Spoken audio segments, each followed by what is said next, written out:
মার্কিন president Donald Trump বলেছেন, ওয়াশিংটনের সঙ্গে আলোচনা স্থগিত করার বিষয়ে ইরানিদের কাছ থেকে তিনি কোনো বার্তা পাননি। তবে তিনি যোগ করেছেন, ইরান নীরব থাকলে কোনো সমস্যা নেই এবং তিনি জবাবের জন্য অপেক্ষা করতে চান। এর আগে ইরানের আধা সরকারি বার্তা সংস্থা তাসনিম জানায়, লেবাননে ইসরায়েলের হামলা অব্যাহত থাকার কারণে তেহরান যুক্তরাষ্ট্রের সঙ্গে বার্তা আদান প্রদান বন্ধ করে দিয়েছে। প্রতিবেদনে আরও বলা হয়, ইরান ও তার মিত্ররা হরমুজ প্রণালী সম্পূর্ণ অবরোধ এবং অন্যান্য ফ্রন্ট সক্রিয় করার পদক্ষেপ নেওয়ার কথা বিবেচনা করছে।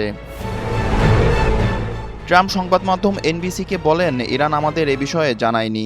ট্রাম্প আরও বলেন, এর মানে এই নয় আমরা গিয়ে সেখানে বোমা ফেলতে শুরু করব, আমরা অবরোধ বজায় রাখব।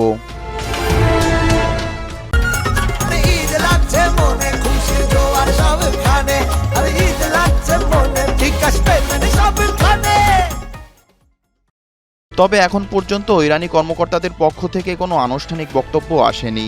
এর আগে ইরানের পররাষ্ট্রমন্ত্রী জোর দিয়ে বলেছেন, যুক্তরাষ্ট্রের সঙ্গে যে কোনো চুক্তির জন্য লেবাননে পূর্ণাঙ্গ যুদ্ধবিরতি অপরিহার্য শর্ত। তিনি বলেন, যুক্তরাষ্ট্র ইরান যুদ্ধবিরতির একটি ফ্রন্টের লঙ্ঘন মানে সব ফ্রন্টেই লঙ্ঘন।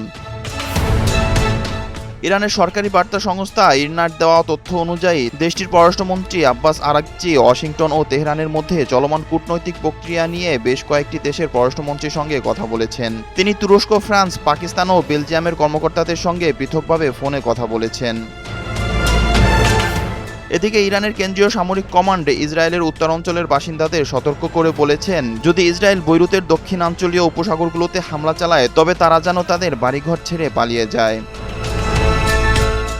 বার্তা সংস্থা ইরনাতে দেওয়া এক বিবৃতিতে খাতাম আল আনবিয়া কেন্দ্রীয় সদর দপ্তরের কমান্ডার বলেছেন, দাহিয়েহ থেকে ইসরায়েলের সামরিক বাহিনীর জোরপূর্বক উচ্ছেদের আদেশের জবাবে এই সতর্কতা জারি করা হয়েছে।